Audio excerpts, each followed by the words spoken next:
السلام عليكم ورحمة الله وبركاته. ازيكم حبايبي كلكم؟ عاملين ايه؟ يا رب تكونوا بخير وبأحسن حال. هنسمي الله كده ونصلي على الرسول عليه أفضل الصلاة والسلام. اللهم صل وسلم عليك يا حبيبي يا أفضل خلق الله وعلى أهله وأصحابه أجمعين. تعالوا يا حبايبي، الناس اللي بتقول لي يا أم فرح الطعمية بتفك مننا أو بتبقى عايمة على وش الزيت، تمام؟ بتبقى عايمة ازاي؟ يعني بتبقى فكة وعايمة على وش الزيت يا حبايبي. دي عجينة طعمية جايباها من المطعم من غير أي حاجة إضافات، حتى الملح مش موجود عليها يا حبايب قلبي. دي عجينة ب5 جنيه، تمام؟ تعالوا معايا للإضافات اللي أنا عن نفسي أنا شخصيا بضيفها عليها.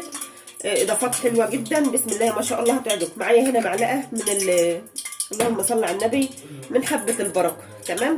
معلقة كده من السمسم داخله برضو حبة البركة أهو أهو، تمام كده. وكمان ذره كده من الكمون الحصى اقل من معلقه اهو. ينفع الشمر وينفع فيها الليسون وينفع فيها جميع الحبيبات. فيها كمان اقل من المعلقه، يعني نص معلقه ملح بتوابل، تمام. وكمان معايا بيضه. مش متاح معاك البيضه دي يا حبايبي، دي بيضه بلدي اهي.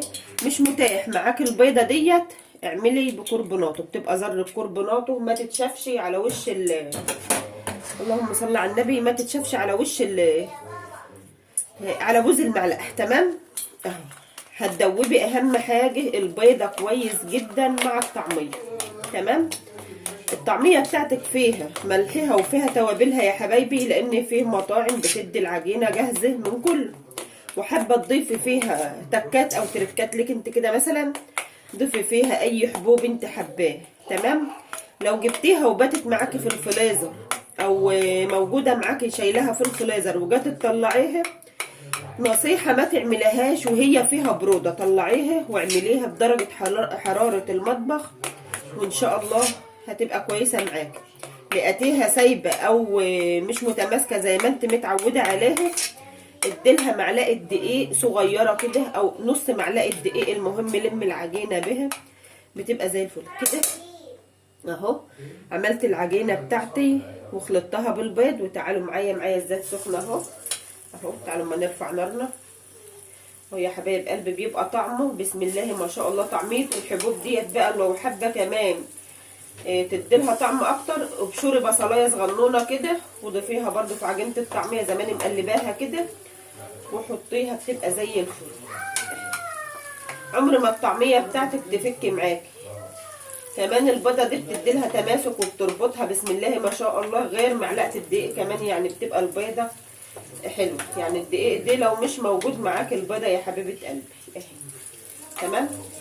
عمر ما تلاقي الطعميه بتاعتك فكت على وش الزيت اهي. بتطلعي الزيت بتاعك، الزيت بيطلع معاكي بعد عجينه الطعميه اللي انت بتحمريها دي، بيطلع نضيف اكنك محمره بطاطس اهو يا حبايب قلبي.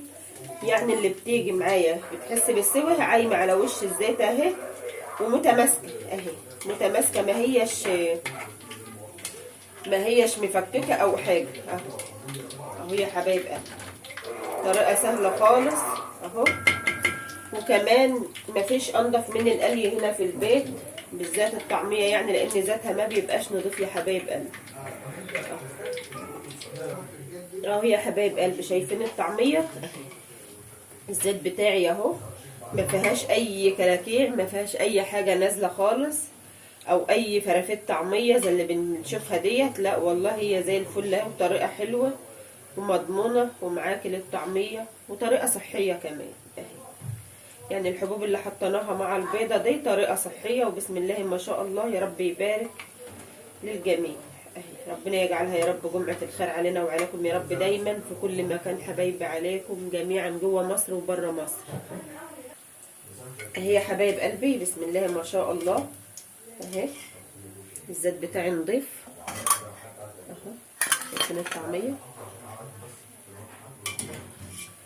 اهو. الزيت نضيف ما بتحرقش معايا كمان الزيت اهي اهي. شايفينها عامله ازاي اهي. هكمل بقى تحمير العجينه بتاعتي دي خلاص، تمام كده يا حبايبي. الزيت بتاعنا نضيف اهو بسم الله ما شاء الله. اللهم بارك. ما فيش اي فرافيك فيه من الطعميه، وتقلي فيه بطاطس عادي ما فيش مشكله. تعالوا بقى معايا ما اقول لكم حضرت فطار ايه كمان معاه. وكده يا حبايبي محضره فطار ايه. عملت هنا سلطه الجبنه وعاملاها معاكم كام مره، وبطاطس محمره، وكمان مخلل طماطم وخيار، وكمان دي بتنجانه مشويه على عين البوتاجاز عاملاها بالثوم الاخضر، وكمان فلفل اخضر وطماطم، وكمان فيها الخل والتوابل، ما فيهاش اي دهون خالص يا حبايبي. بالنسبه للزيت ما فيهاش اي زيت. معايا هنا جرجير، ومعايا هنا العيش البلدي بتاعنا جاي النهارده بسم الله ما شاء الله. اللهم بارك. العيش فل الفل كده، على رأي اللي بيقولها جلاش يا ولاد، جلاش اهو، حاجه كده اللهم بارك. يا رب الفيديو يعجبكم، وكمان تقدروا تستفيدوا مني باي حاجه. اترككم في رعايه الله وامنه، والسلام عليكم ورحمه الله وبركاته.